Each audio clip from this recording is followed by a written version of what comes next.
Hello and welcome to the Build with Baer Workshop. My name is Pat Baer. I'm here to build a model kit and to hang out with all of you. I'm going to go ahead and throw the Bear Cave, the Lego, the site, the Tier 2 blue emote in the chat. If you are currently a subscriber, you can reply with those emotes. If you're not yet a subscriber, you can say hi or use other people's emotes. Or if you feel like being a lurker, you can go ahead and lurk. That's also okay. Ghost Valve is here. Welcome, Ghost Valve. Welcome everybody watching. If you feel like chatting, if you don't feel like chatting, if you're watching on your phone, if you're here in front of your computer, you got stuff going on, you got me running on an Xbox or whatever, welcome, and I'm happy you're here. Lashbrook is here. Hello, Lashbrook. It's Thursday. It's time to work on a model kit. We're working on the Providence Gundam Master Grade, which is a wonderful kit. Worked on the head and the chest already. We finished the arms, but now we need to build the shoulders so that we can then connect the cool arms to the rest of the kit. And of course, I did fix a thing. One of these chest pieces was stuck out differently than the other, and I noticed it, and then I couldn't unsee it, so I had to take things apart to kind of get it back together. And my part separator is missing. My little plastic official Bandai part separator. I don't know where that went. I got to dig around and find it. I think it's underneath. It's probably underneath model kits, if I can be real. Like model kit boxes. That pile fell over of my backlog, and I think it's probably mixed in there. So I'm going to find that for Saturday stream. Hey, Aristofan, welcome, welcome. Tonight it'll be fine because I do have my toolkit here. I do have various tools and accessories in the little travel kit here. Some spudgers and the like. So I'll make do if I need to. I also could, theoretically, there's nothing, you know what? No one can stop me if I want to use the Lego part separator, the brick separator. I could use this. Oh, my lighting's being all kinds of funny and weird. I could use the Lego separator if I wanted to. And that would also work fairly well, I think.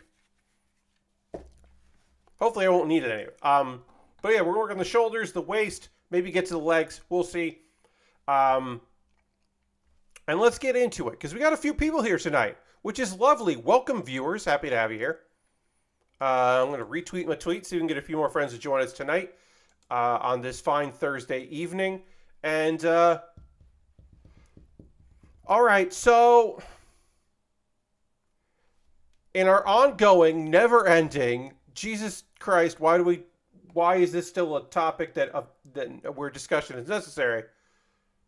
Let's get into it a little bit. I'm on Threads. I don't want to be on Threads. Look, I never really cultivated a Instagram following, and there's a very good reason why I never cultivated Instagram following. I didn't get on Instagram before Facebook bought it, right? Early days, I was like, I don't care about sharing photos. I had a dumb phone for many years. My iPhone, I haven't had an iPhone for that long because I was never really interested in that because I had a very cheap Verizon plan and I just texted people and I didn't check my phone on various things. And also I had an iPad with 3G at the time, I believe. So between those two things, I was fine. So I never really got into it. Someone has Pat Baer on Instagram, PATBAER, my name. Somebody has Instagram.com/Pat Baer. No one uses that account. As of the last time I looked, I was the only person following it. So I didn't get my username. I didn't get me. And that's not the only reason to not use it, but it hurt. Eventually, I did get Instagram. I'm at It's Pat Baer, which is also a website I used to own.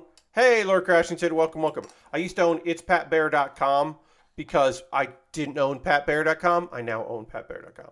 So that was my backup, and it's annoying to have that. So I knew that obviously Threads.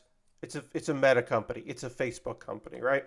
I knew that going in. I'm like, okay, well, it's going to be tied to whatever. I didn't realize that when you sign up for that, it's like, hey, what's your Instagram name? It's like, fuck. And it's like, yeah, we're going to use your Instagram profile. and we're going to use your Instagram settings. And it's basically just Instagram, except there aren't photos and videos. So fuck off with that if you want that. Otherwise, it's just... Threads really is the what's happening of your Facebook feed. Ooh. We're going to get your health data for some reason. Yes. Sorry, I had some drop frames there. Hopefully everything is okay now. But I dropped some frames right there, and that is frustrating. And I'm sorry about that. Hopefully everything will work out. Although I'm going to have to refresh the dashboard for whatever reason because my video froze, which is fun. Okay, it's back. Great. Yeah, and they're going to collect all your data. And so the real reason why I think that it's completely useless for me is that you can't adjust your feed settings. Did you know that in Instagram, you can dig around and make it so you can actually do just your following and not of the algorithm. You can actually do a setting. You can click a thing and it will just show you. You have to do it multiple times, like every time you open Instagram. But you can do that. If you really don't want to look at a fool or a bunch of random bullshit, you can do that. You can just be like, no. I don't want that. I want this. And it'll be like, oh, okay. Are you sure? Oh, all right, fine. And they can do it. But as far as I can tell, that is not available on Threads. Also, they're going to just use all the rules they have for Instagram. Now, obviously, well, maybe not obviously, but just so you know, in case you didn't, I'm not a sex worker. But I am very supportive of sex workers. And Threads is not going to be a safe place for them. So fuck it. I don't care. People I don't give a shit about, brands that I don't care about at all, are going to be surfaced to me. And I know, right, Lord Christensen? And people who make their living doing honest work that involves their own bodies in a consensual manner, under their own control, aren't going to be welcome there. So I don't give a fuck about that fucking website. Also, if you think I'm going from Elon Musk to fucking Meta, you're out of your goddamn mind. I'm already compromising by going to Blue Sky, where Jack is on the board. It's not his website. He's just on the board. I'm already compromising myself by fucking hanging out with fucking Jack's next dumb thing. Because so far, that's the best one of these. Had this conversation today. I will reiterate my stance. Co-host is the best of them, but co-host is not a Twitter replacement. Co-host is a Tumblr replacement, and I do kind of miss Tumblr. I don't want to go back to Tumblr, but I do kind of miss Tumblr. So it's nice to have co-host. But it's not the same thing. It's not a vibe. It's not a feed the same way. Mastodon is okay, but not great. Their native app is bad. It's a lot of tech people. It's not always tech. It's not all tech bros, but it is a lot of tech evangelists, which can get bro-y. Also, the people that... Everyone is insufferable on the internet, of course. But the people that jumped ship to Mastodon like a couple of years ago are unbelievably insufferable right now. Just like complete... Because either they're just like, I told you that the place was bad and you should have listened to me. Or they're like, oh, well, Blue Sky's also doing this, but we were doing it first. And you're like, okay, shut up. Just shut up. So it's a lot of that. So that site is a lot's going on there. Is Blue Sky the answer? Probably not. But of the ones that I post, I just fucking cross post now, and that sucks. I'm still on Twitter. I don't like it there, but Threads is definitely not the answer. Welcome, Nathan. Happy to have you here. But yeah, 100% in my opinion, Threads is dead in the water because the algorithm. I mean, I looked at it a little today. I didn't post anything today, but I looked at it a little today. I want to see what the algorithm thinks I want to watch. So the algorithm already, that Facebook or Instagram algorithm, already thinks that I don't want to look at posts made by people that I follow. I follow like 6 people, 10 people, whatever. It does not think I want to follow them, except for Jeff Gersman. It definitely thinks I want to follow Jeff Gersman, and it's right. But also Jeff is posting there, so maybe that's part of it. But it really thinks I care about people I'm Facebook friends with and brands. It very much thinks that I want to read things about brands. And I don't. And I also would follow people on Facebook who are on other social media if I wanted to follow them. Facebook is something that I basically abandoned and I do not care about at this time, other than some family members and old photos. If I'm tagged in some photos, like, I care about that. If Facebook was just like memories, that would be fine, but it's not. And like a lot of people signed up for Threads, and then they're like, oh, hey, one last thing about Threads. Bet you did enter 2023 thinking you doubled the amount of social media sites you try to use. I mean, fuck. If you told me that I would get on a site that was like Tumblr but better, run by like queer cooperative people, I'd be like, yeah, sure, you're right. I probably will do that. But if you told me that I would be on various sites trying to be the new Twitter, I'd be like, fuck, no, I'm not. One last thing about that before we actually talk about 2 Twitter things. One last thing about Threads. You can deactivate your account, but you can't delete it. So don't start one if you don't want one. You can delete your account, but it also deletes your Instagram account because it's tied to your Instagram. So you can deactivate it. You can also pause it, and it won't let you like look at stuff, which is kind of fun. But if you want to just be like straight up like, you know what, I don't want to be here anymore, it won't let you do that. It will say, oh, well, I mean, you can.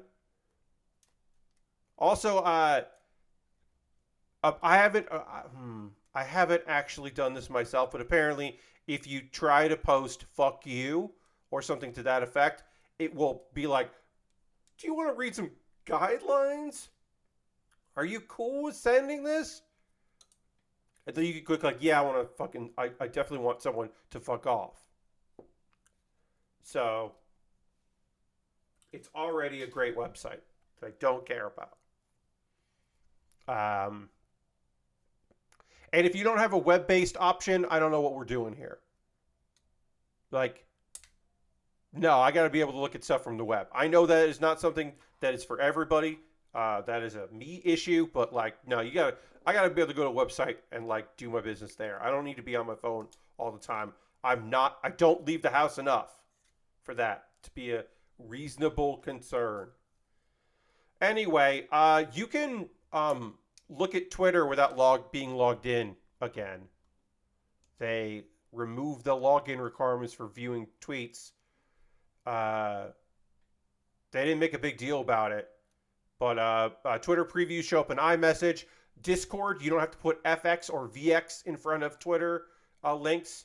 But they have not made an official announcement of that, but it's back. The changes that FX made to make things work so you could embed now kind of fuck things up with the changes going into effect. So that that service is a little messed up. But VX still works, so you can just use that for tweets if you need to.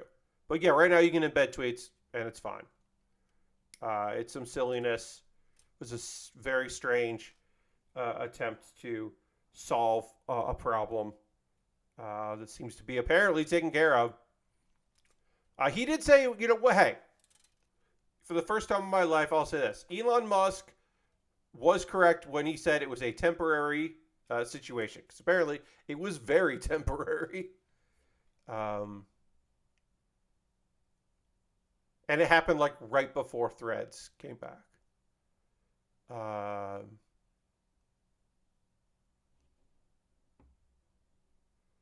And then also, Twitter sent a cease and desist to Meta. You're like, oh, why? Is it stealing code? Is things too? No. So apparently, Meta hired some unemployed coders to work for the site. And those people were made unemployed by Elon Musk. With no severance, by the way. These folks didn't get a severance package. But basically, they're like, they're not going to court. They sent a cease and desist because they don't have a leg to stand on with that. Especially because then you start going into like wrongful termination and stuff like that, and they don't want that. Let's see. Systematic, willful, unlawful misappropriation of Twitter's trade secrets and other intellectual property. None of that's true. Because it's just fucking Instagram with text.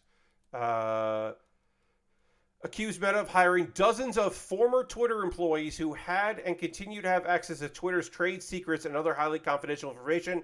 Again, got to put in there. Not poaching. This was not poaching. They didn't go in and take these folks and offer them buyouts and sweet deals and get them. These are folks who were just fucking laid off by Elon Musk. And also who Elon Musk talked shit about. He basically said the fact that I'm sure they'll go on to do great things. And apparently they have. I mean, I think Thread sucks, but like they still made it. No one on Thread's engineering team is a former Twitter employee. That's just not a thing. So yeah, they didn't hire those folks. Apparently.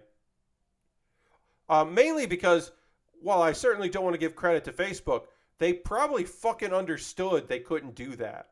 Like, they get it. It's like, oh yeah, we're hiring up for our Twitter competitor. We can't hire Twitter people to make it. But we can hire them in other departments. All right, so we're working on our shoulders here. We're putting these cool bits of business in there, and then we'll get a panel line this, and then we can get it all together, and then start working on the waist. But I gotta get these in first. These gotta line up. Pretty neat how this goes together. There we go. That looks pretty fucking cool. It's a cool shoulder. We gotta paint it, but it's a cool shoulder. Yeah. Brighten up the space a little bit there. Yeah, that looks better.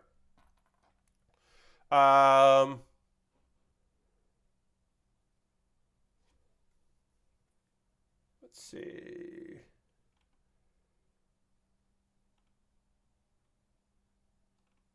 Yep, that's about it.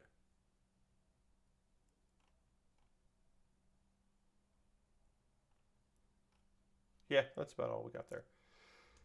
Let's see. Other news.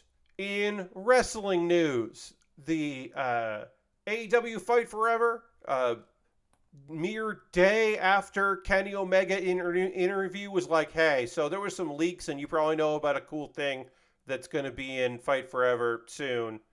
You'll get more details about that in the future. Well, the future is fucking now, because we know that in the future there will be an update for AEW Fight Forever, which is called Stadium Stampede Battle Royale, which is a 30-person battle royale in a football stadium.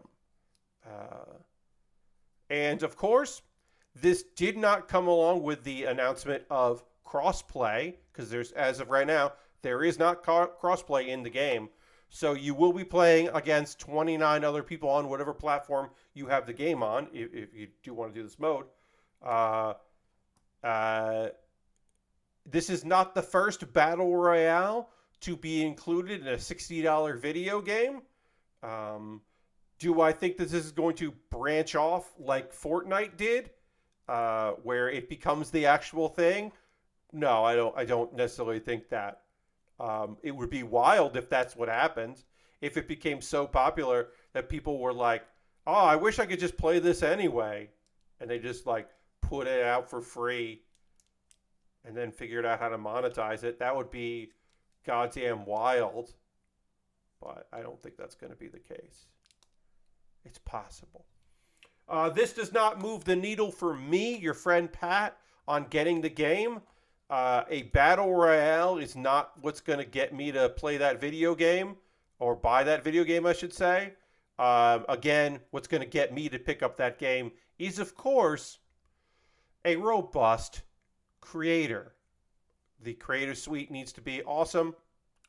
You need to be able to download other people's creations and upload your own, of course.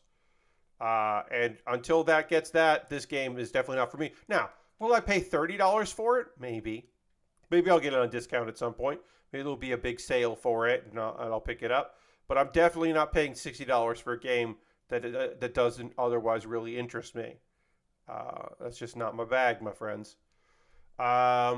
Another quick hit is there's a new streamer out there, friends. Tubi related, a Tubi, Tubi related. One of those sites where you can watch stuff for free, but you see ads, right? You just see ads, and it's ad supported. Sometimes those ads are burned in. Oftentimes those ads are part of a they take a break and suddenly they show an ad. This website, this new one that I'm talking about, is called Remix. That's WREMIX. So it's Remix with a W in front of it because it is wrestling themed. It is the place to see, for free, ad supported of course, Defy, PCW, and Enjoy Wrestling. Love to see Enjoy Wrestling getting a boost, getting something to check that out. These free streamers sites are kind of all the rage these days, so that's awesome. So yeah, this is a wrestling focus. They are planning other partnerships in the future. Defy's deal with somebody else kind of ended, so no pay-per-views built in, but their shows seem to appear pretty consistently, like soon. Like Defy has their show from the 24th, and I think it's been up there for a few days. So pretty soon things go up. So you can watch things live by paying money, and you can watch them later for free. So that is Remix, and I recommend it because I'd like to get more into Defy. I think Defy it seems like a cool company with great wrestlers. So I'd like to get more into them. And I think that Enjoy is fantastic. And I don't know a lot about PCW, but I'll check it out. And the last big wrestling news that I want to talk about, my heart. Oh, I should actually put my hand over my heart. I had it in the wrong spot there. My heart. I don't have a heart here. I got a heart here. My heart. My very soul is so thrilled to tell you that your new, reigning and defending, New Japan Strong Openweight Champion is Eddie motherfucking Kingston. Eddie Kingston, in his second night ever wrestling in Japan, the night after, for New Japan Pro Wrestling. This is how we find out you're a Vulcan, Lastbrook. No. You'll find out another time. Eddie Kingston. Eddie motherfucking Kingston. Working for New Japan Pro Wrestling in Japan. In Kurikan Hall. The second night he's done so. Defeated Kenta to become the New Japan Strong Openweight Champion. And I'm so fucking thrilled for Eddie goddamn Kingston. It rules. It unbelievably, unquestionably rules. It's so cool and good. Eddie fucking deserves it. He's a champion in New Japan. This fucking kicks ass. One of his best friends in wrestling and in life, the wrestler Homicide, was there hugging him, desperately holding on to Eddie Kingston as they both got real weepy, like only men in their 40s can. Lestberg says, yeah, I got a sub so I can watch Eddie in the G1. Yes. Eddie Kingston's also going to be in the G1. And Eddie Kingston holds a New Japan belt and is going into the G1 and has a shot at exiting his block because there are two people in each block are going to move on. So Eddie has a real fucking shot of getting out of the G1. I don't think he necessarily will, but my dude is over. My dude is over there. He's loved. He's respected. Apparently,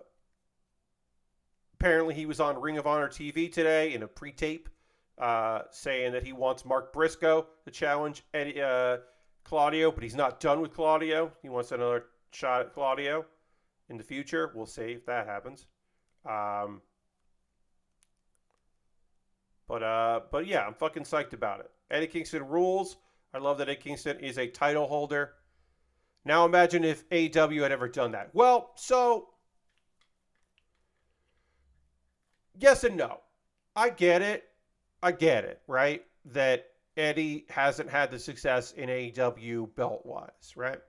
Eddie has been in some great programs. He's kind of faltered in many ways. The Ring of Honor time, I think, was a fun idea. It certainly did move the needle with some people who were like, well, I guess I'll check it out because Eddie's there. But it didn't lead to success. It certainly could lead to success in the future. Twisted, no.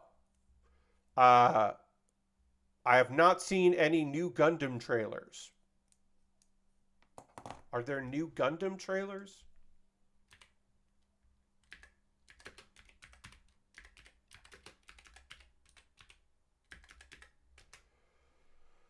What is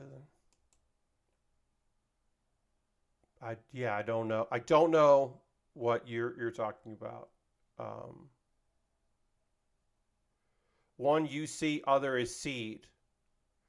Are these trailers for Gundam? Oh.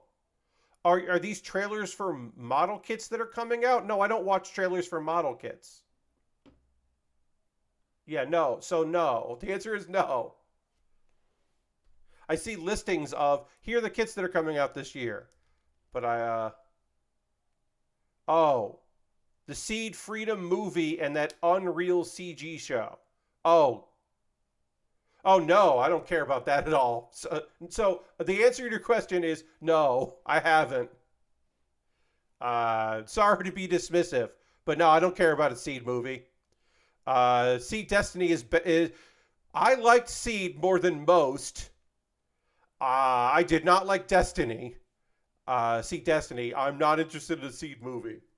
Nah, I'm good. Think I'm okay on that. Yeah. So I didn't watch any trailers. No.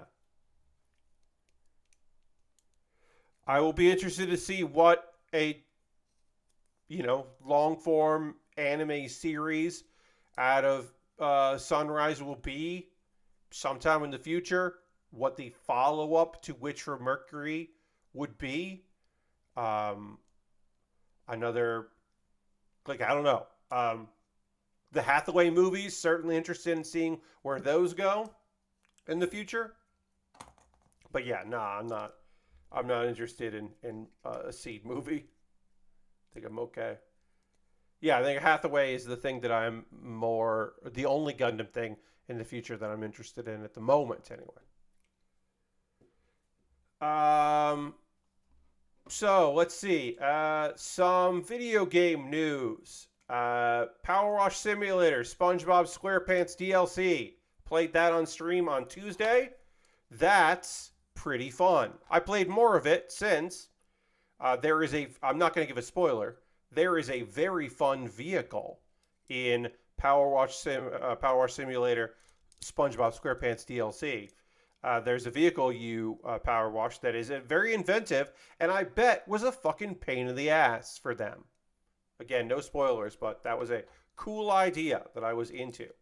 That I was pleased to do. I'm in, I believe, the last map, and it's a lot. There's a lot going on in this map. There's a lot to do in there. So I'm doing that. Other video game news. Bloomberg is reporting that the co-COO, who was, of course, a Web 3.0 advocate at Sega, basically the person at Sega who was like Shuji Usumi, who was real into NFTs, and the blockchain is basically like, yeah, we're probably not going to do a lot of blockchain stuff in the future, especially with like our big. We're not going to try to leverage our big titles with that. And then that's the guy who's been like real into it. And then pressed for the reason why, uh, he said the action in play to earn games is boring. What's the point if games are no fun? Which is what people have been fucking saying, my dude. You were the one that was saying it was gonna be fun, and people were like, but it's not. And so now it's just like, yeah. Uh, you may remember this was a dude who was really into Super Game, which is the initiative of a bunch of big budget online multiplayer games for Sega coming in like 3 years' time. Um, he's one of the people very interested in the Super Game. But, you know, multiple people were like really talking up this motherfucking Super Game shit. And he's just like, oh, yeah, there probably won't be Web 3.0 stuff in Super Game. Like, probably not in our Super Games.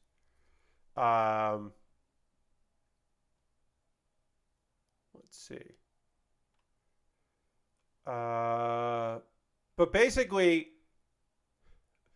this is he basically was just like, yeah, turns out gamers don't want this. The majority of people who are real interested in Web 3.0 for application of games are not the people that will actually be playing the games. It's just Web 3.0 evangelists, which also people could have told him and did tell him. They're like, nah, dude, nobody wants this shit. Only grifters want this shit. So yeah, don't expect the big games coming out soon that are, of course, you know, they're big super game. Don't expect any of those. Yeah, don't expect blockchain to be in like Yakuza games or Sonic the Hedgehog. Although, honestly, if you told me that there was blockchain bullshit in a Sonic the Hedgehog game, I wouldn't be like too surprised. I wouldn't be like, they're bullshit. You're fucking lying to me. There's no way they would put that. I'd be like, yeah, all right. I guess they would do that. It's Sega.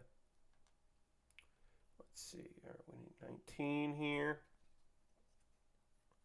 Do we have I-19 on this side?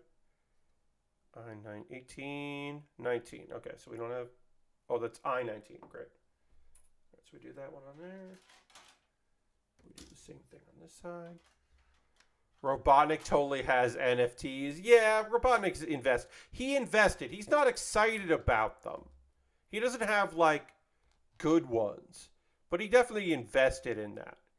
Because definitely Robotnik is 100%, like, totally and unbelievably psyched about cryptocurrency. You know Robotnik loves crypto bullshit. But he is like not like, you know, he's like into it, but he's like not convinced about NFTs. He's got them, but he's not like telling people about it, you know. But crypto, definitely. Robotnik clearly loves crypto. Other video game stuff. Got a couple more video game things to chat with you about. So, there's a video game that's on the Switch, only in Europe. You can't get it in North America. And it's a third-person shooter where you play the main character, Brian Lee.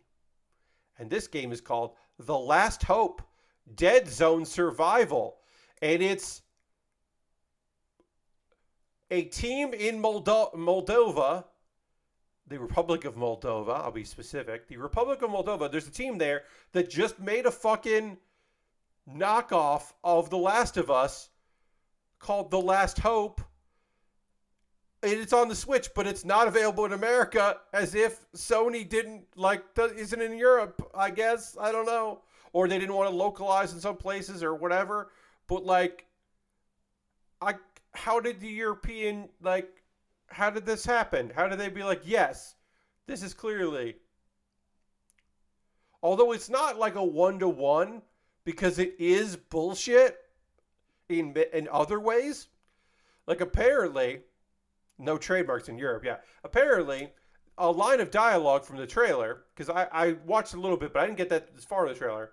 Because it's available in the UK. So there's an English trailer saying, nothing was ever the same since the invention of the time machine. So apparently, the zombie apocalypse is due to the time something to do with the invention of the time machine, which honestly, fuck yeah, that sounds dope. That sounds like a real nonsense way to figure that shit out. I'm not opposed to it. It's available.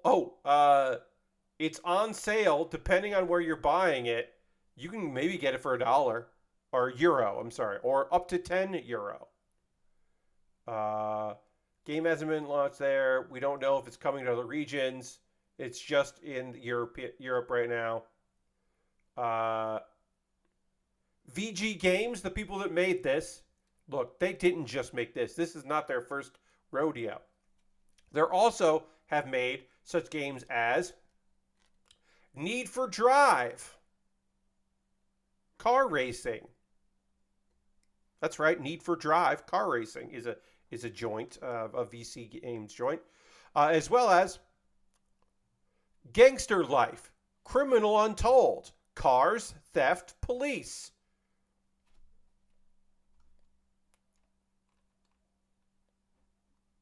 Unbelievably great. What a lovely news story. Yuji Naka got his sentencing for insider trading 2 years, 6 months. That's, yeah, all right. It'll be interesting to see if, like, generally, for better or worse, and in many cases worse, you don't bounce back from prison. Now, some people have certainly bounced back from charges. You may know, and fines. Jail time is a little harder to bounce back from that. You may know that fucking Rurouni Kenshin is back this season. I'm not going to be watching. But yeah, Rurouni Kenshin is fucking back, baby. Because apparently, if you're a mangaka, you can just do whatever. And people are like, cool. I'm going to not give a shit about what you've done. Cool. We're good. Apparently that's just fucking cool. But in this instance, of course, we don't know about Yuji Naka. Might be a bad time for Yuji Naka. Let's go over to Kotaku and see if there's anything going on in the news section of Kotaku here that we can chat about here. Let's see. We got Vampire Warriors. The Blood Knights is what they're being referred to as. We got Blood Knights coming to Diablo. Diablo 4 is going to have a new class. Coming to Diablo Immortal. Not Diablo 4. It's coming to Diablo Immortal. Diablo Immortal is still a fucking thing, and they're getting Blood Knights. Let's see. Pokemon Sleep app got a trailer. I watched that. I don't know if I'm gonna get the app. I don't think I will. Let's see. There are. I think I talked before about the Suicide Squad anime. I should also mention there's a Superman anime. I don't plan to be watching it because I don't have the services they'll be on. Let me double check this real quick here where that's going to be. That's going to be on DC Official, and then on yes, that's going to be on Max. I don't have Max right now. But basically, and the joke I've said a couple times is that, of course, it makes sense that they are doing like a magical girl style kind of, They're doing an anime Superman because he's always been an isekai main character or a reverse isekai if that's your style. But he's always lived in a different world and had magical, overpowered abilities. He's an isekai MC. He's an overpowered isekai MC. That's kind of his whole fucking thing. All right, so we put that there. We're going to need 18 in a little bit here. This waist is pretty fucking detailed. Let's see.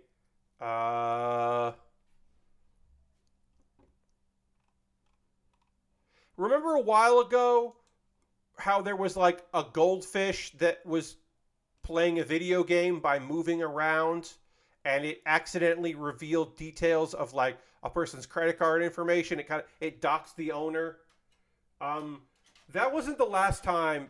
Even that wasn't enough for people to stop fucking around with letting fish control a video game.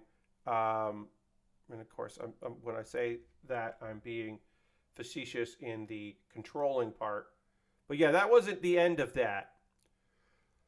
Because Tortellini, the goldfish, just beat one of the toughest bosses in Elden Ring.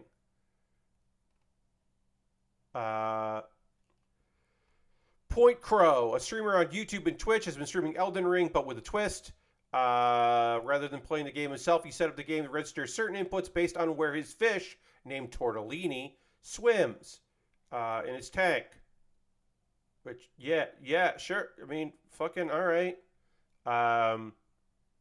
For example, swimming to the bottom right corner of the bowl, register pressing the button to attack, or the slightest move into another panel on the grid will make the character perform a swift dodge.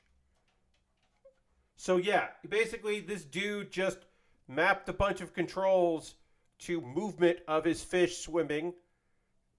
So it's Twitch plays Pokemon, but with a actual fish.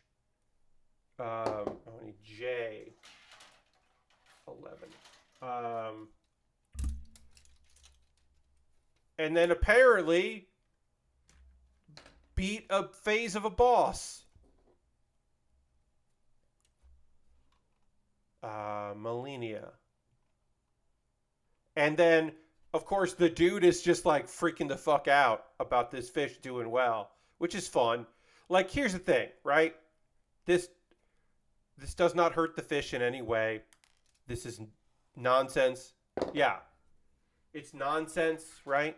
It's just good nonsense. Like, I don't play these games. I don't know. If I watch this clip, I don't watch all of it. I watch some of this clip.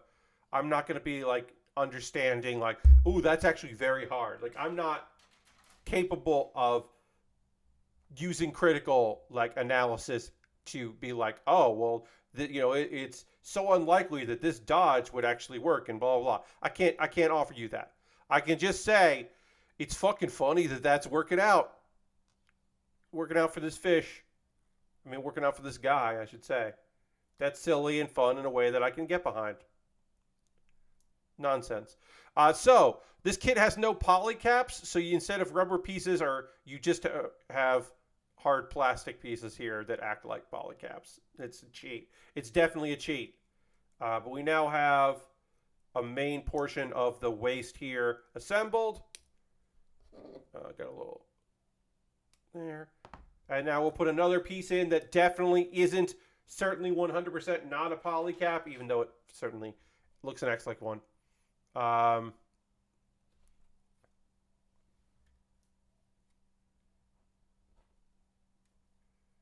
But yeah.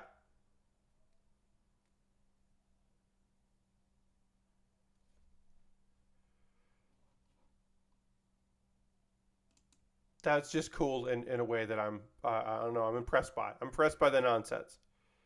People will, think of inventive, weird, silly things to do on websites, and hey, good on them. Keep making weird content on the internet. I'm very boring in my content, and that I just once a week play a video game or talk about a topic that interests me, and then the other days I built a model kit. I got weird with it because a couple times I've glued things together instead of snapping them together. That's about it for me. I'm not very inventive when it comes to my streams. It's all right.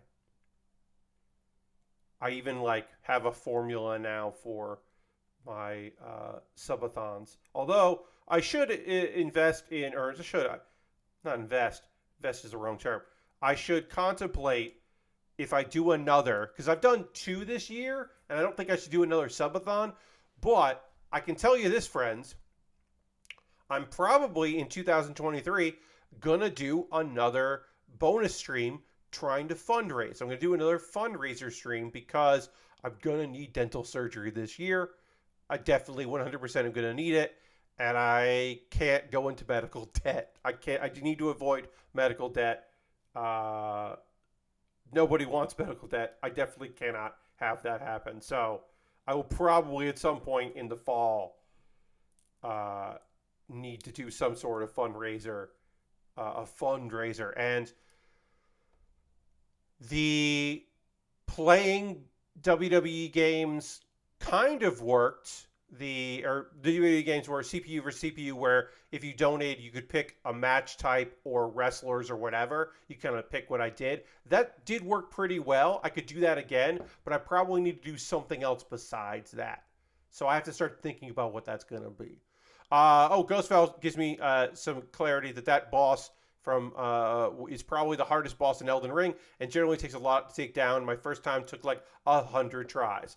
So yeah, okay, that is context that is helpful. Thank you for that, Ghost Valve. That is helpful context about how that is very impressive that this fish did that shit. So there you go. Good on you, fish. All right, let's keep working on this waste. Obviously, that's in the future. I don't know what else, we can, like, I don't know what that's going to be. I don't know when that's going to be. I just know this year I'm going to have to get dental surgery, and I cannot afford to do that. So I'm going to probably have to do some sort of fundraiser, some kind of thing to make that happen. Again, I don't know, no timeline on that. In many kits of this era, we would be completing the waist last. It would be the last thing that we did, but not this master grade, which is great because I always found it kind of weird to finish the legs and then do the waist. So the legs, like you finish the leg and then you're just like, well, now to do the other leg.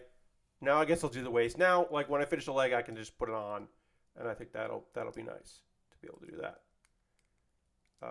Be good to be able to do that. And then, all right, so we need A and then B. Let's see. Yeah, it's fun to go. It's fun to not go from arms immediately to feet and to skip the waist. Oh, about the Pokemon Sleep app. Pokemon Sleep. Let's see. That trailer came out. It's a game, quote unquote, gameplay. Doesn't have an official release date. How to use your thumbs to activate what is mostly standard sleep tracker, aside from the fact that Snorlax is there. I mean, like, okay, Snorlax is hanging out. Like, that sounds all right to me. I'm going to at least probably try it because I like Pokemon things. I don't know. So apparently, the idea is to gamify sleeping, is that you sleeping allows Snorlax to take some strength from you. So you're sleeping to help Snorlax. And you know what? That's some pretty good motivation right there. If it's just like, Snorlax needs your help. Be like, okay, what does Snorlax need from me? What do I gotta do? Snorlax is out there helping people, being real tough, being a friend to Pokemon. Like, if Snorlax needs me to step up, I guess I gotta step up. It's like, all right. You can feed Snorlax berries and drinks during the day, but the best way to grow your Snorlax is by getting a good night's rest. So you can, like, help out during the day. If you want to, you don't have to use the app just before you go to bed. If you want to, like, hang out with the app during the day and help Snorlax do some stuff, you can do that, which is smart. It records your bedtime, wake up time, average duration of your sleep, and your sleep characteristics. For example, you might get a sense that you toss and turn a lot. And then it also apparently different Pokemon have different sleeping types. Uh,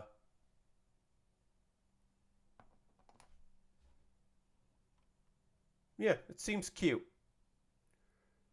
For best results, the trailer says keep your phone face down with the screen on, so that way your light doesn't come on there. And plugged in overnight. It should be on top of your bed near your pillow too. I don't know if I'm gonna do that. I'll get this app because why wouldn't I get it? But I don't know if I'm gonna be super invested in going for it. But I do think it's a fun idea, and I appreciate that it's gonna exist. I think that's fun. Let's see.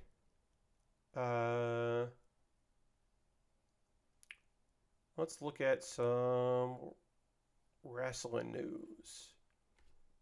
Apparently, Diamante has signed a full-time deal. She's gonna be focusing on Ring of Honor mostly, but she has been pay per appearance since she debuted for them in early AEW. That is just a fantastic wrestler, and that's good news. Also, excellent dogs. Have you ever seen photos or video of Eddie Kingston lovingly hang out with little tiny dogs? Those are Diamante's dogs. So, good on her. Very happy to hear that, again, Corner reports that she is full-time.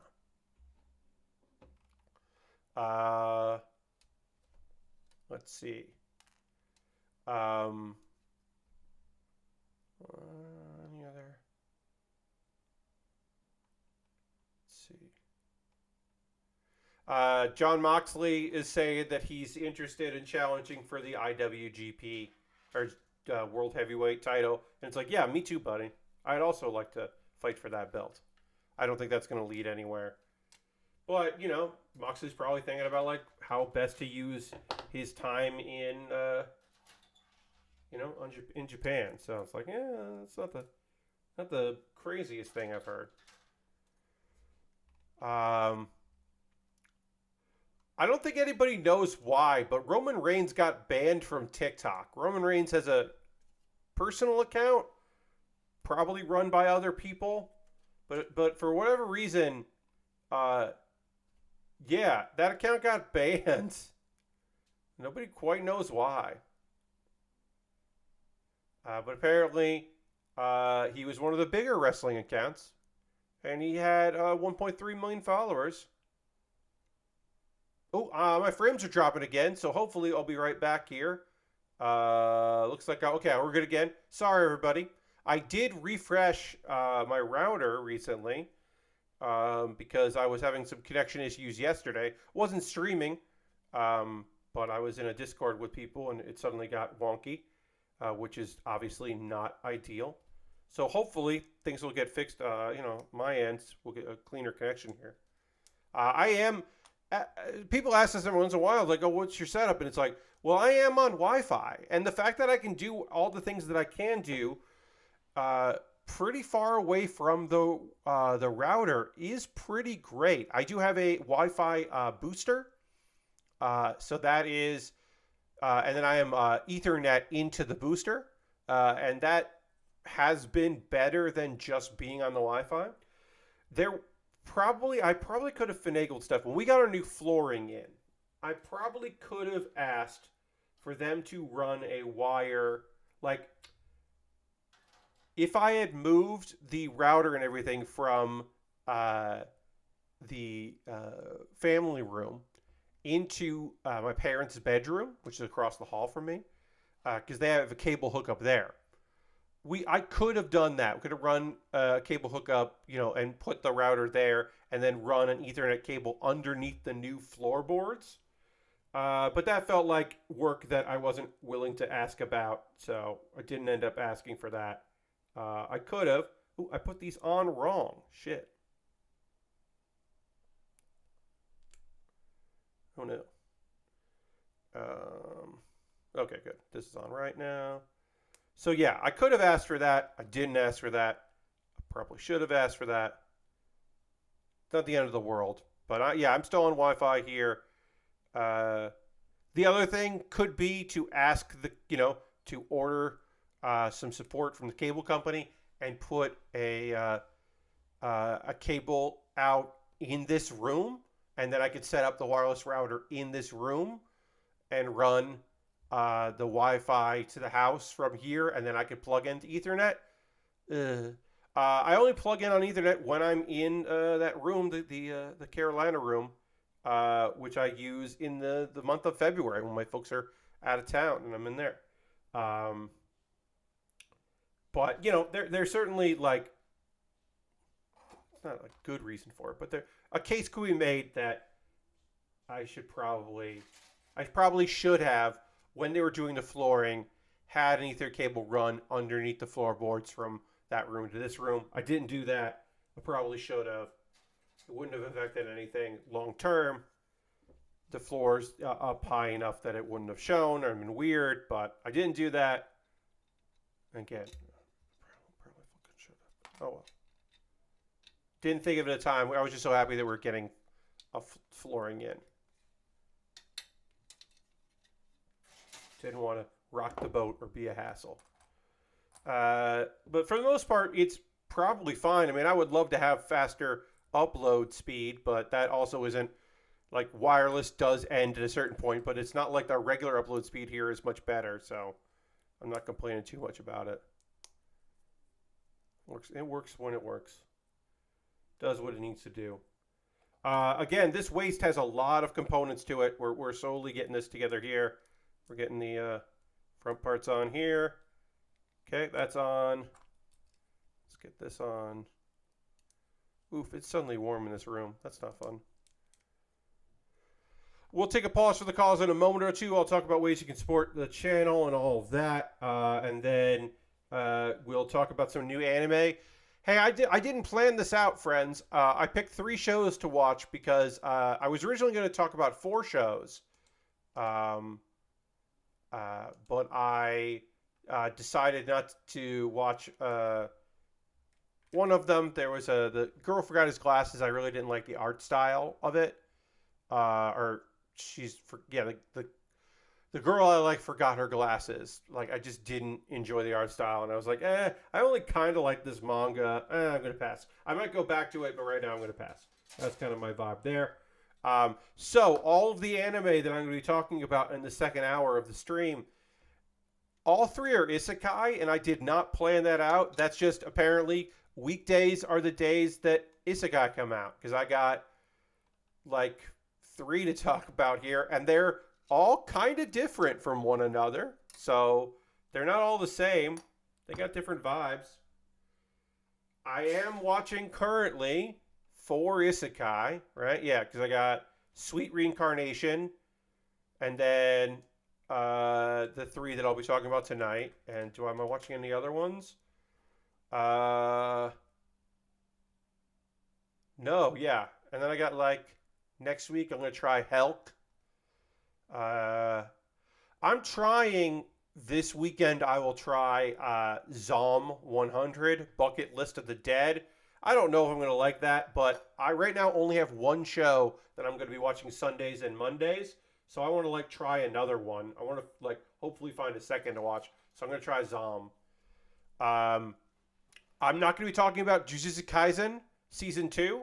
1, because lots of people I know are like, don't get too excited about it because the manga kind of takes a turn for the worse. And 2, I found that it's weird to talk about second seasons. We did Witch from Mercury because a large portion of y'all were watching. But for the most part, it doesn't quite make sense for me to do like a deep dive into a series, like a season 2 of a series. I'm still going to watch it. But yeah, I don't think it necessarily makes sense for me to be like every episode chatting about it. In the same way that recurring series or ongoing series, like My Hero Academia, I don't do episode by episode recaps of My Hero Academia anymore because it's so many seasons in and it all feels like spoilers if you're not watching, but you think maybe someday you will, that kind of thing. So I just don't do it anymore. But yeah, we'll get into chatting about some of these shows. all episode 1 of new shows. And then for Saturday, we'll have episode 2 of My Tiny Senpai. And then we'll have episode 1 of Crunchyroll picked up The Masterful Cat is Depressed Again today, which I really want to try because it just seems weird in a way that I'm like, yeah, I want to know what's up with this anime. And then also, I felt like we should talk about. Oh wait, this F. Oh, it's F33. I need F, or I need B11. Oh, it was right here. Great. My Teddy Senpai, Masterful Cat is Depressed Again today. And then I don't know if Hayakushu Ziko is going to get picked up or not. That is the, it is the, based on the manga, that is like the life and times of a woman who is moved out to be a farmer to live in the country, who has dreams of becoming a mangaka. And it is the manga that is the real life story of the creator of Full Metal Alchemist. She did like a bio comic about her time as a farmer, and that is been turned into an anime. But as of the time of this recording here, it has not been said if anyone has picked it up. I really hope someone has. The problem is High Dive usually says who they picked up, and then Crunchyroll is a surprise. I could also see nobody picking this up because maybe it wouldn't be interesting for either. But I'm fucking hoping the Crunchyroll does, because I think that's an interesting idea. A fun story.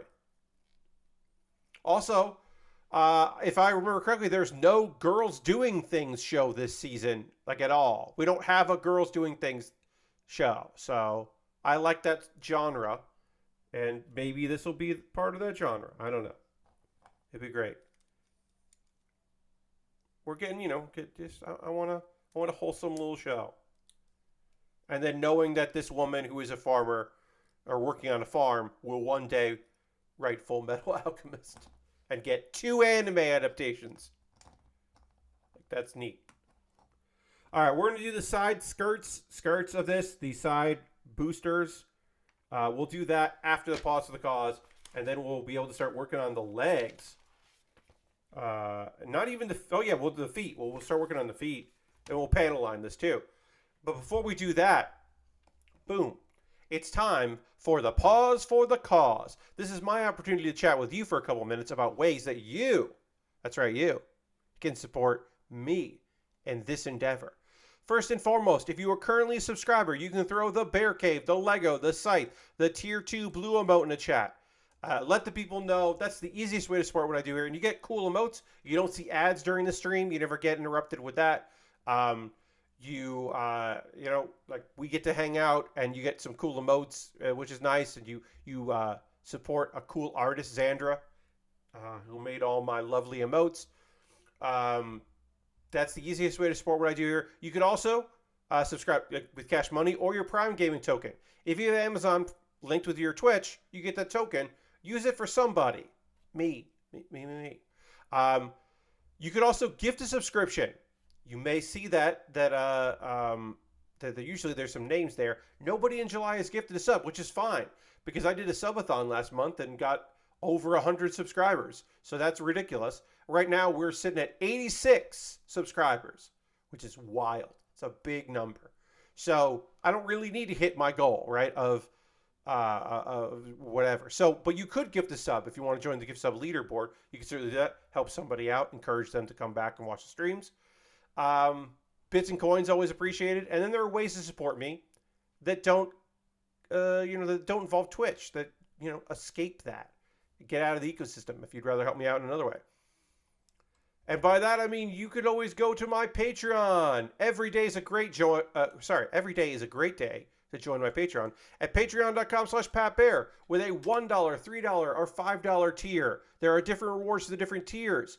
My $3, $5, and $10 patrons tomorrow are going to be able to vote on what I do next Tuesday, because the second Tuesday of the month is Patreon's choice, and they get to decide what I do, if that's video games or whatever.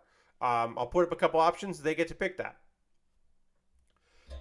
See if there's a tier that's right for you on my Patreon. Also, I have a YouTube channel, youtube.com/PatBear. You get over to the YouTube, become a subscriber for free, of course. Or if you wanted to, you could become a member over there. For $2 a month, you get my Wednesday videos on Tuesday. So you get that a day before everybody else. So you can take a look at that. Those are monthly ways to support me. There's also direct donations. If you just want to help me out through Coffee or Stream Elements or PayPal, you could do that. Everything I make through direct donations or through YouTube, which includes AdSense. So watching my videos helps me out. So consider that. Through Patreon and Twitch, all goes into a fund, and I buy model kits with that. I have a backlog of kits, some modern stuff, some older stuff, a fun mix of different kits that I'd be happy to build. But I can't build those yet because right now I need to fulfill my contractual obligations to buy things, to build things that people bought for me. That's what I should say there. Like the Providence Gundam right here. This was bought off my Amazon wish list. I have many things in my Amazon wish list. And I have a couple, I have 2 more things on my Amazon wish list that I will be building after this.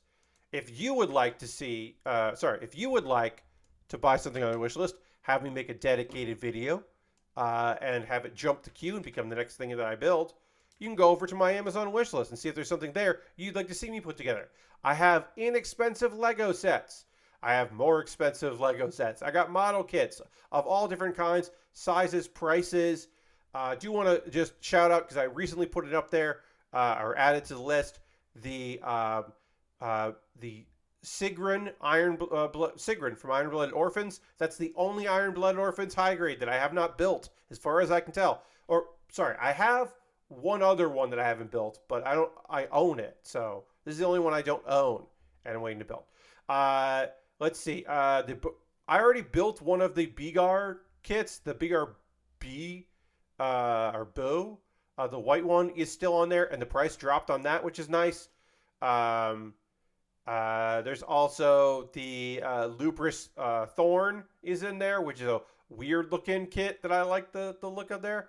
So I've got some Witcher Mercury kits, some other kits in there, inexpensive kits, expensive kits, a bunch of different stuff that I will be happy to assemble if you're interested in picking that up. Also some very expensive kits at the end. Like I said, the Zaku Warrior live concert version and the Gundam Ariel are in there. The Full Mechanics Gundam Ariel, I should specify.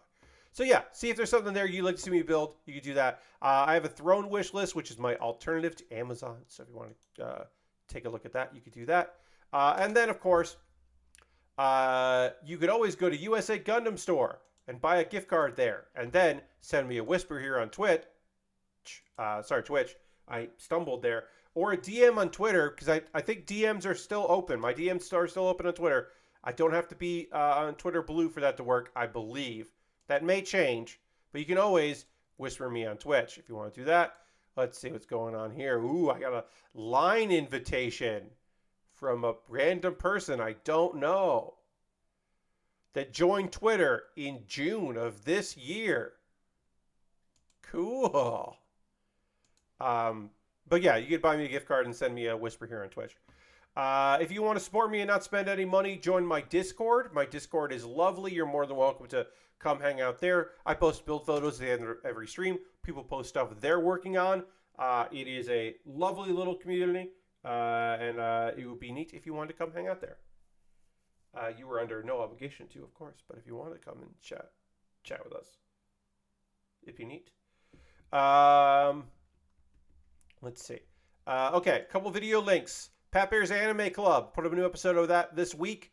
If you want to see the 100th episode of Pat Bear's Anime Club, where we talk about, or I talk about, the season that was and the season that is now. So it is my review/preview of the anime seasons. Take a look at that. See, leave a comment. Those videos get my most comments because people tell me about the stuff they're excited about. Or if they're like, no, there's a person in the comments that thought that Birdie Wing stuck the landing for season 2, even though other people I know did not enjoy it. Apparently that person was like, nah, it was good. So great. That's another opinion out there that's nice to see in my comments.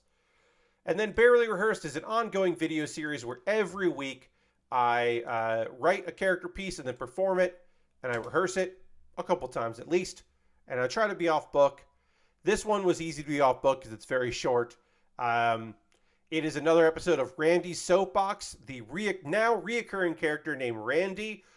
Randy's telling it like it is. He's seen some stuff, and he's disappointed that other people aren't talking about these very important topics that he has an opinion about. So it's time for Randy to fucking talk about some stuff. So yeah, it's Randy's Soapbox. It's stupid. It's pretty stupid. All right, let's talk about some anime. And then I'm going to drink some water. And we're going to dramatically transition back to the overhead camera and finish up this waste.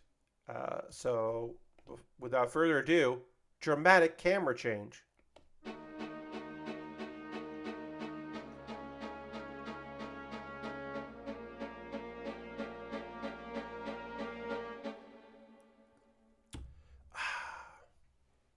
That's fun to find a delay. Apparently, I'm more delayed than I normally am on stream. I'm going to refresh, see how that goes. But yeah, I'm more delayed than I normally am here. So that's fun. Because I was like, in the corner of my eye, I could see that it hadn't switched over, and I was still drinking water. I was like, oh, that's weird. Okay, so let's talk about some anime while I work on this model kit here. So the first show I want to talk to you about is Reborn as a Vending Machine. I Now Wander the Dungeon, which is wild. It is a wild, strange little thing, a strange series that I wanted to chat with you about because I'm already digging it. I'm already into it. Okay, so it's an isekai. Our main character wakes up and he's like, oh shit. I'm dead, huh? Okay. And he remembers what happened to him. He died. He knows he died. And he died in a very stupid way. Our guy was these are a real thing in Japan. He's an otaku, but for vending machines. He was a vending machine admirer and appreciator. Loved vending machines. Loved it so much that when a vending machine was in trouble, falling out of a truck, he dove to try to save that vending machine. And that vending machine landed on him and killed him. And that's how he died. But he's now in this fantasy world as a vending machine.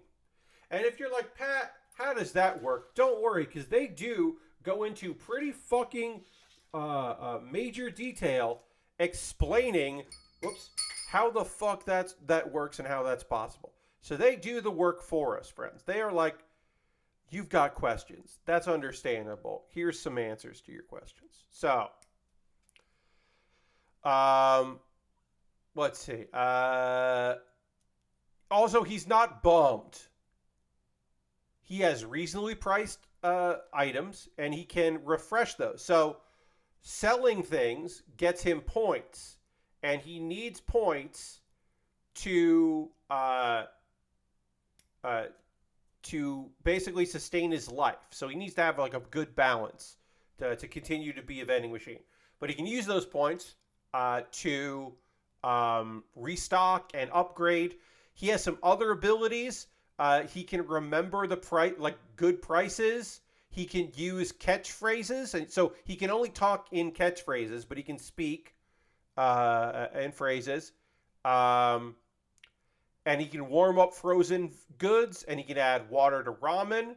And if he's like, he can kind of like change things out. If he's like, oh, well, actually, for this situation, this would be a better item for me to put out there, and he could do that, which is weird, but that's true. These are true statements that I'm giving you. Let's see. He consumes points to stay alive, most notably keeping him going so he doesn't shut down. Now, speaking about shutting down, we find out immediately a downside, which is he takes damage because he can't fight. So a frog shows up. A frog soldier shows up from this lake that he reincarnated in front of. And that frog soldier is just like, I'm going to attack you. And then more frog soldiers show up. And he, like, apparently our boy can make a barrier. I'm going to stop saying on the main character. I'm going to start using this. I'm going to jump ahead. At some point in this series, our vending machine is nicknamed Boxo. And so from now on, I'm going to refer to this vending machine as Boxo because it's fucking easier to just call it Boxo. So Boxo can put up a barrier, but the barrier eats through magic points. So it's like, oh, I can't do this forever. But luckily for him, a very hungry hunter named Lamus shows up. And Lamus wants some soup. And then Lamus is just like, oh, I'm so hungry. I'm just going to keep buying stuff. And then, I guess I'm just going to sleep right here. But it's protected by the barrier. So that worked out okay. Because by buying items like food and drink, replenished the points needed by our vending machine of Boxo. So Boxo is like, okay, well, I'll protect this, my lifeline here. Lamus has a lot of strength, so Lamus is just like, I'm taking you with me to this outpost here in the labyrinth. They're inside a labyrinth, by the way. It's part of the Wandering the Dungeon. They're in a labyrinth dungeon. So she, like, takes him with him. The guards buy a bunch of stuff from Boxo. A lot of people buy things. Boxo's putting in new items that people really love, including, like, udon. And people are just like, hell yeah, this rules. And then canned goods.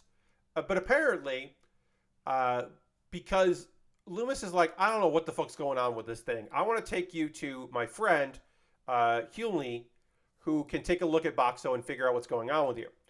But our strong girl here, she's inside the labyrinth. She needs to earn a bunch of money because she spent a bunch of money already. She needs to earn a bunch of money to then use a teleportation gate so they can go to her hometown and see this person's going to take a look at Boxo. So that's basically like our overarching plot is right now is, okay, explore the labyrinth. We've got to get Boxo. So the last thing of this episode is Lamus buying a wooden carrier so they can carry Boxo on her back. This is a stupid show. I really like it. It's animated well. It's a very goofy idea that I'm on board with. I like I really do love postmodern isekai. There's like Soma Spider, So What? That time I got reincarnated as a slime. I don't like the onsen one. That one's weird. This one I think is really fun. There are a few other ones. There's one that's like a guy who got reincarnated as a virus. That's a weird one. But yeah, Reborn is a vending machine. Now I wander the dungeon. A+, on board. Please more of. That's on Crunchyroll. You know what? Hey, things could change, but right now, favorite show of the season. Right now, this is my favorite show that's out this season. So, favorite new show. We'll see what happens, but right now, this is the thing. The other show I want to chat with you about is the most heretical Last Boss Queen from Villainess to Savior. So I'm not going to do a play-by-play of this one. I'm going to kind of give it like an overview because this is a very formulaic show. In future episodes, we will have visions and then, but we always have flashbacks. So we got a Japanese teen. She realizes, oh God, I'm the villainess. And she's like totally panics. This is going to be a lot of that. She panics. This character is awful, even by Otome Games standards. Generally, Otome Games standards, sometimes the villainess is like misunderstood. She's like tsundere, like we saw in a previous season, or she like, the odds were dumped on her. She has a tragic backstory. If the X, Y, and Z had happened, she would have been a different thing. No. Our girl, Pride, that's right, her name is Pride, is awful and always has been. And we see examples of that. This episode is a lot of examples of Pride, game Pride, the original Pride, being terrible, and then our girl remembering that. Like, she knows that her father's going to die, and she can prevent that. So she, like, leaps out of her bedroom to go stop him, and her maids beg for forgiveness for not for attempting to stop her from what they thought was her trying to commit suicide. And they're like, "We're so sorry, we tried to stop you." Like, this girl was awful. And so the formula is, this girl was awful, this girl is now not awful, people are weirded out by that, but then come to love her. A twist in this one, which is interesting, is that the characters have visions of the game version of Pride. They have, like, these weird things of, like, not just like, oh, well, this is what she was like. Events that have changed because the game is changing. They have visions of that, which is interesting. Also, there's a weird thing in here where her brother, like, she's got like a half brother, like her adopted brother, but they call her brother-in-law. His name is Stale. It's weird. There's the names in this are weird. Let's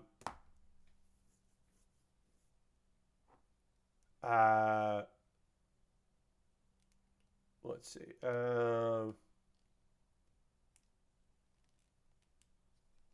So the other thing that's interesting about this is agency. Pride has agency. Now, some isekai, otome is based isekai, the character is just like, all right, well, I'm going to try to avoid the major things, or I'm going to let this play out as close to the story as possible, but I'm going to try to prevent my death, any of that. Pride is like, no. Stale had a terrible life because the game Pride was terrible to him. I'm not going to be terrible to him. I'm going to give him a good upbringing so that he doesn't murder me in the future. She's very like, I'm going to do this for my own sake, but she's actively going to try to change the story as best she can for her own survival, but also because she wants the other people, the people who are for the main heroine, which she is not, the love interest, because it's an otome game. So all these people that she would treat bad become part of, a quote unquote reverse harem, a harem for the main character. And also, she doesn't see this as a game. She sees it as real people, which is interesting and good. So again, I'm not going to do a play-by-play because most of this episode was flashbacks of a character, like a version of the character that we're seeing here, an evil version. So instead, we're just going to, I'm just going to be like generals. This is a 3-episode or bust show, right? I'm going to give it 3 episodes. We're going to see. I like this first episode. I want to be interested in more characters. I want to see things kind of picking up the pace a bit. I am interested in that thing that we'll see in future episodes of characters having these flashbacks or these visions of a possibility of our character being an awful person. There's a whole thing about how our girl was shunned by her mother, and her mother is focusing all her attention on the younger sister who Pride does not get to see in the original story, and that is one of the things that pushed her along. The death of her father, her not having a connection with her mother, all of those things. And in the manga, and of course the light novel, this is explained, and it's really interesting. I don't know if we're going to get there in the anime, that explanation, but it is a really good one. This is a good one of those. It's not as fun as some of the other otome games, based ones, but it's still well done. So I'm going to give it another episode. And then we'll talk about the Great Cleric, our third isekai that we were chatting about. Because that's right, folks. All right, let me just see here. We're going to move on to the feet, but I want to see... Okay, yeah, we can just connect this here. We're just going to connect it together then. There are extensions that go into this, but we can do this. Great. Look at how much kit we've done. It's only taken us several episodes. But now we can move on to the feat, and we can build the feat all together at one time. And I can tell you about the Great Cleric, another isekai. This is a slow-paced show, very slow-paced. I've read the manga for this. I eventually stopped reading it because it felt very repetitive, but I might go back and continue it now that I'm kind of got the bug from the anime to kind of get more into it. This is a dude, a nameless dude. He's having a rough day at work, just like a fucking tough time, friends. Really tough time at work. He's trying to close some deals. He's a salesman, but at the last person he goes to see, his last possible future client, he strikes a deal. Everything's working out. He's going to go back to his coworkers and he's going to party and it's going to be great. And what's this? There's a man running out of a police box or police station with a gun. Some man has stolen a gun from a cop. And as that man with the gun is being tackled, the gun goes off and our fucking main character gets shot in the chest. So his bad day that turned into a good day is also a bad day. And then we have a nondescript, we don't know who it is, voice of a god or the god being like, fuck. He doesn't say fuck, but he's like, hey, so say status open and you get to see, because they say status instead of status, but say status open, you get to see, it's just like an RPG kind of thing. Pick your name.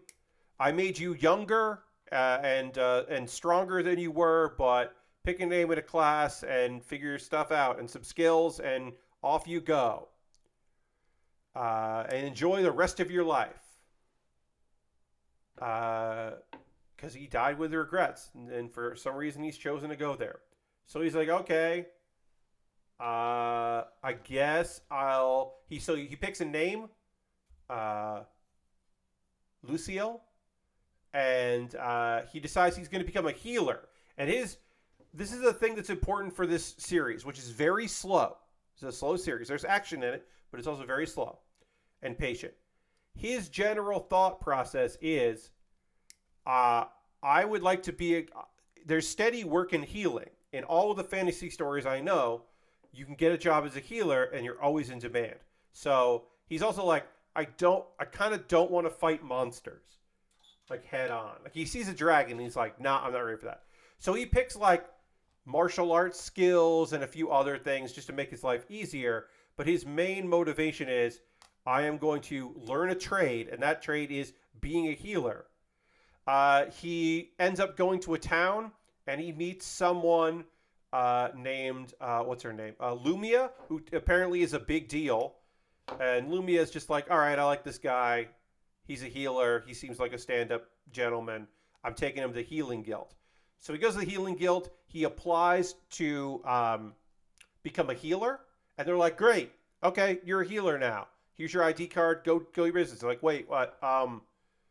What if I study here? Could I like borrow some magic books? Because he doesn't have the healing spell. So he does that. He works on his magic control because that's one of the skills that he acquired was magic control. It's like, oh, I'm going to do that. I'm going to learn. And he learns it. He learns heal. He's ready to go. He also hears that the guild, the healer guild, the woman there is like, hey,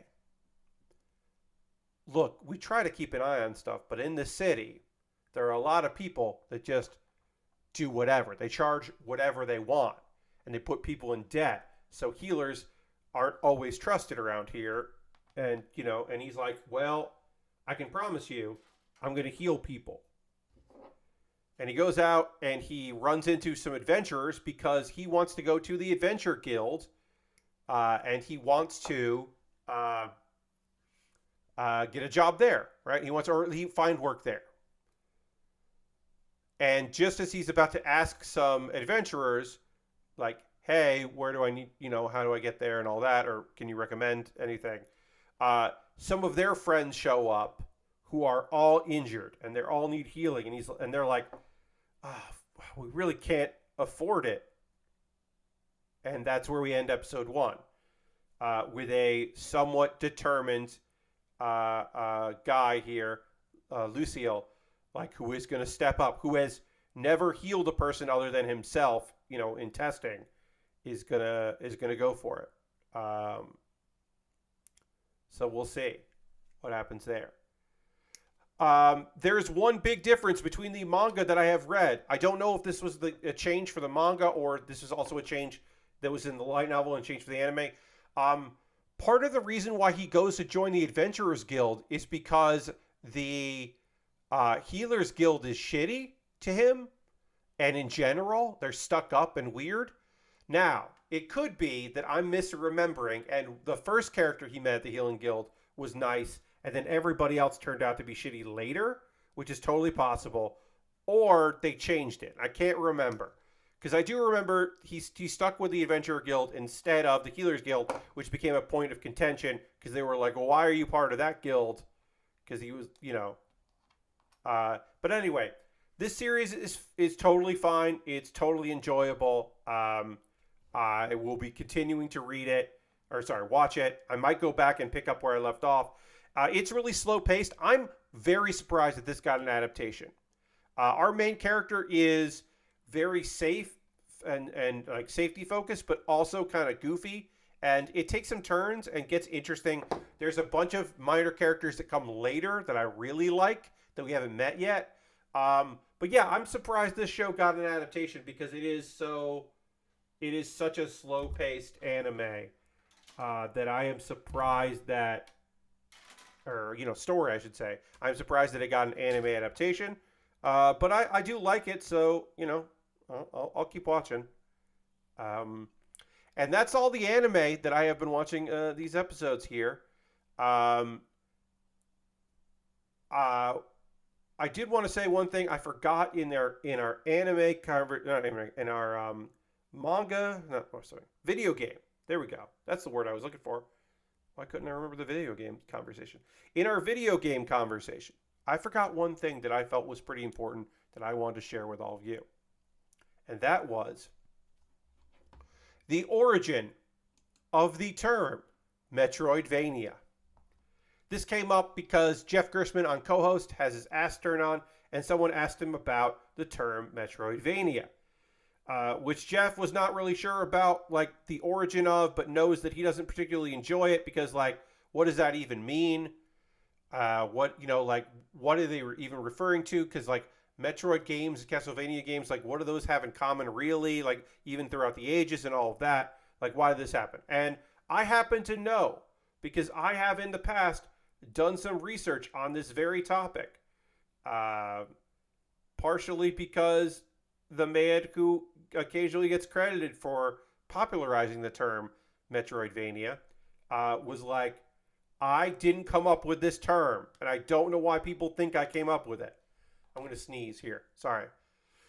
Thank you. Yes, you hate how Metroid Dread was getting called a Metroidvania. Yes. Metroidvanias are not all Castlevania games or all Metroid games. They are a style. They were also possible at one point. People referred to them as Castlaloids. So Castlevania and Metroid, the other one. Metroidvania stuck. So Scott Sharkey, then of OneUp.com. He did a lot of like free games lists, and he was on podcasts, and he's a crank in a good way. Scott was often credited as being the person that coined the term Metroidvania because the man who most consider popularized the term was his co-worker, Jeremy Parrish. Jeremy, the founder of Retronauts. A lot of people think Jeremy came up with that. My uncle has a bad case of Castlaloids. Yeah. That's probably why it didn't catch on. So a lot of people credit Jeremy with that. And Jeremy says, like, no, I used it, and I'm fine with saying that I popularized it. If you want to say that me being on podcasts and writing articles and being the guy who talks about old video games, if you want to say that, then fine. But I learned it from Scott Sharkey, and Scott Sharkey was using it as a way to describe, in particular, the GBA games like Circle of the Moon. That the GBA games of Castlevania, the Castlevania GBA games, I should be specific here, were very similar to Metroid games. So the person who probably coined this was on Usenet back in the day. In 2001, a man named Richard Hutnick posted on Usenet, and it's still archived. You can find it in Google groups.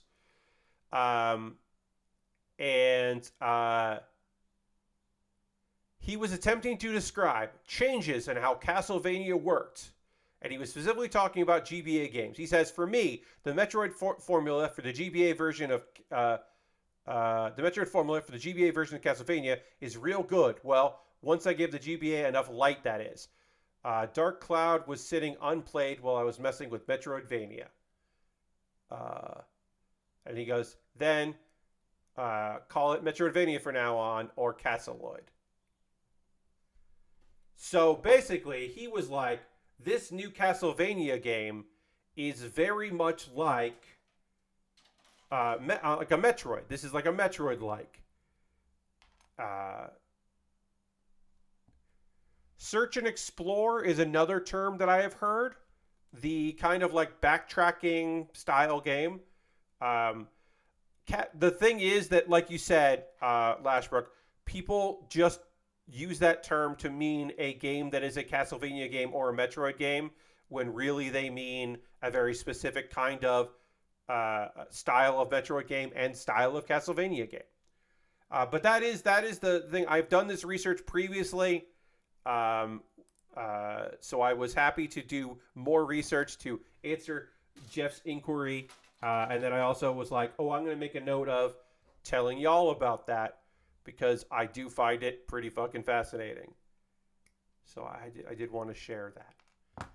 That's the history of that term. Again, it could be replaced. It probably should be replaced. So people call them search action games, search and action, or search action. Some people thought it was to categorize Symphony of the Night from previous Castlevania games.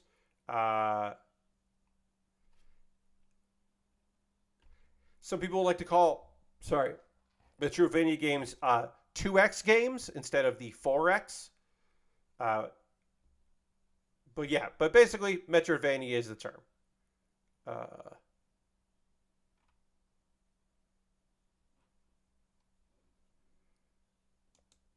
But I was happy to weigh in on the subject, because it is, for whatever reason, something that I have done some amount of research on. Also, yeah, like people say, like, oh, well, it used to be the internet never died, but now stuff there is hard to find things, and I'm like, well, not Usenet. You need to fucking find that shit if you're looking hard enough. Also, that guy has talked before. Richard has talked before about how he was like, I guess I coined the phrase, like Jeremy popularized it. He's the guy that like wrote it on the web. He's the first recorded instance of it, as far as anyone can tell. Just kind of cool. All right, now is the part of the stream where I want to hear about your video games, or your anime, or your TV shows, or movies, or books. If you're watching anything, if you're perusing anything, if there's stuff that you're out there doing, I want to know what you got going, what you watching, what you playing. I'm playing Hearthstone. They've announced some new expansions. They got Titans coming out, and there's the update to Hearthstone that's coming before that. Is basically going to give you more information on cards. Like if you highlight a card in your building, it'll tell you like cards associated with that card, so you can kind of try to build some decks, and it's like more information. And I think that's like brilliant and necessary, and like a really fun feature. So I'm excited about that feature. But just in general, I'm still enjoying Hearthstone, still playing a bunch of stuff. I'm not playing much about Twist. the new mode because I don't particularly love it. There was a thing this week trying to get people to play where you got like decks. You got like card packs, to say, not decks. You got card packs for doing it. And so I did the required amount. I built a deck that would get me what I needed of like play, and then also play battle. For whatever reason, everyone was like, play battle cries. So I just made a paladin deck. I made a quest paladin deck, which is totally fine for that. It's not good. It's not a good deck, but it's a quest paladin deck that works well in that format. So I'm going to keep a twist deck, but I don't expect to be playing twist a lot. And otherwise, I'm just playing, wild. There's a new Tavern Brawl that's pretty good, where every turn, every one of your turns, you get offered 2 cards, and the card you don't take goes to your opponent. So you can be strategic and give them like shit cards. Like just always give them cards that like draw stuff, because that's just mean to do. So that's kind of fun. That's kind of fun, Tavern Brawl.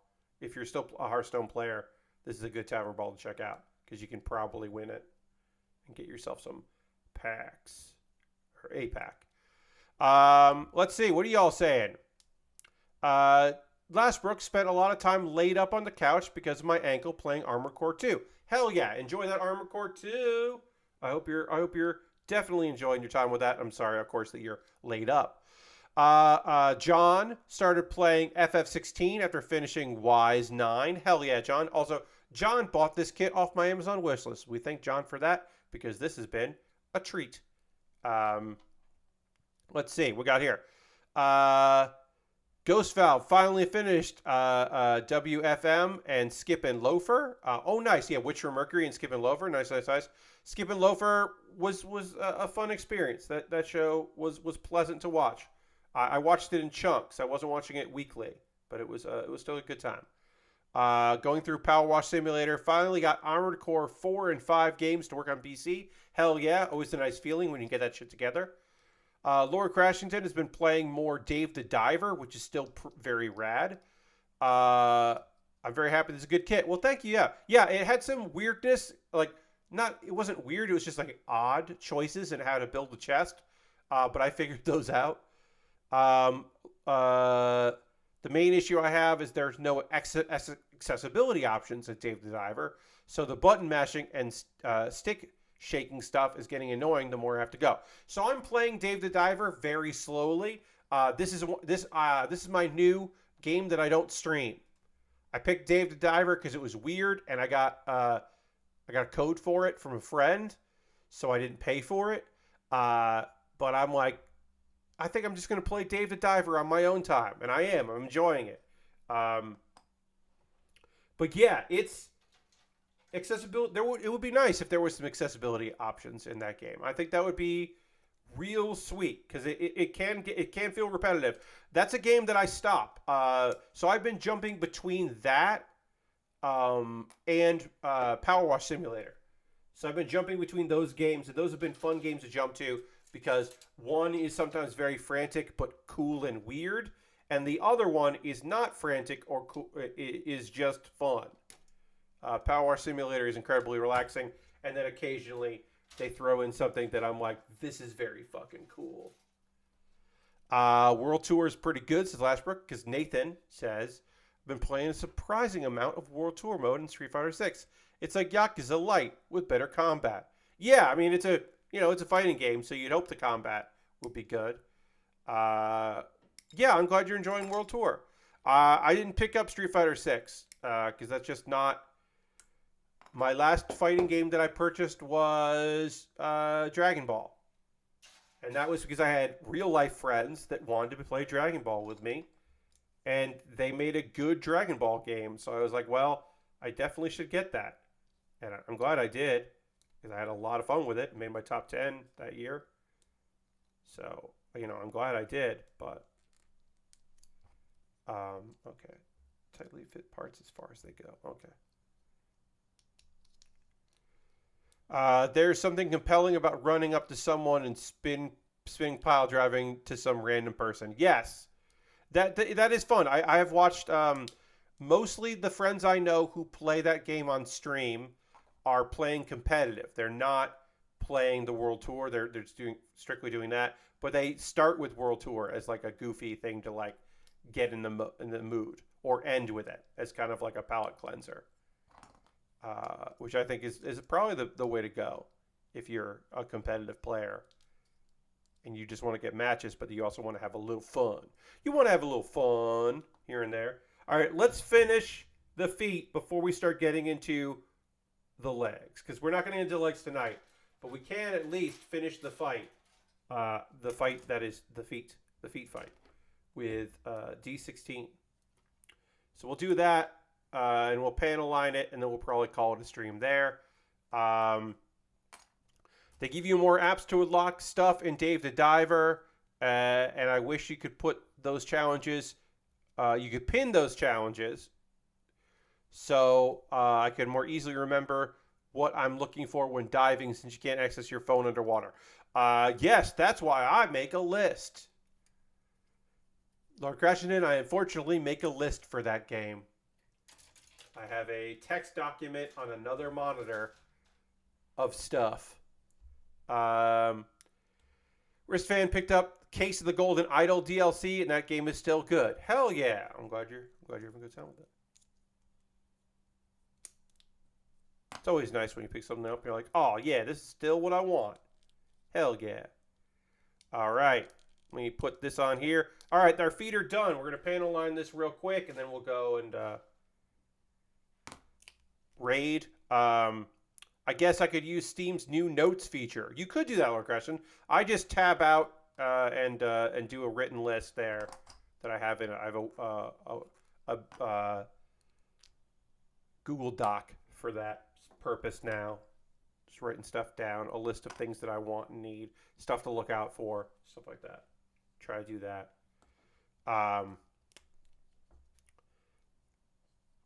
So tomorrow, my $10 or sorry, $3, $5, and $10 patrons, my $3, $5, and $10 patron tiers, will be able to vote on what I do next Tuesday. I haven't decided yet. That's Patreon's choice. The options are going to be the Mars First. What is the name of that game? I can't ever remember it. Yes, Mars First Logistics will be an option. More CPU versus CPU matches in WWE 2K23, and a third thing. I think the third thing might be like Pokemon Platinum Randomizer. I don't know what the third thing is going to be right now, but there's also been a request by one person who was not at my stream on my birthday stream for Placid Plastic Duck Simulator, which like just hit its 1-year anniversary and put in some new ducks, but the limited time ducks, and I was like, that's fun, and some new stages, because I never really I didn't show off the stages. I just did the one where we can be multiplayer, so I could theoretically do a stream of that where I look at the other stages, and we look at those and the ones I have, and then we also then do a multiplayer instance and people can come in. I don't know if that's a full stream, but that might be something where I do that and something else. I don't know. That'll be my I'll put that in my third option. Because I'm not really sure what I would do. I think the other thing I might do is like have that and then do other things while that's on in the background and just hang out. My only issue with that is that sometimes Tuesdays are not that busy around here. So I would be afraid that I would run out of things to talk about. But I don't know. What are you saying here?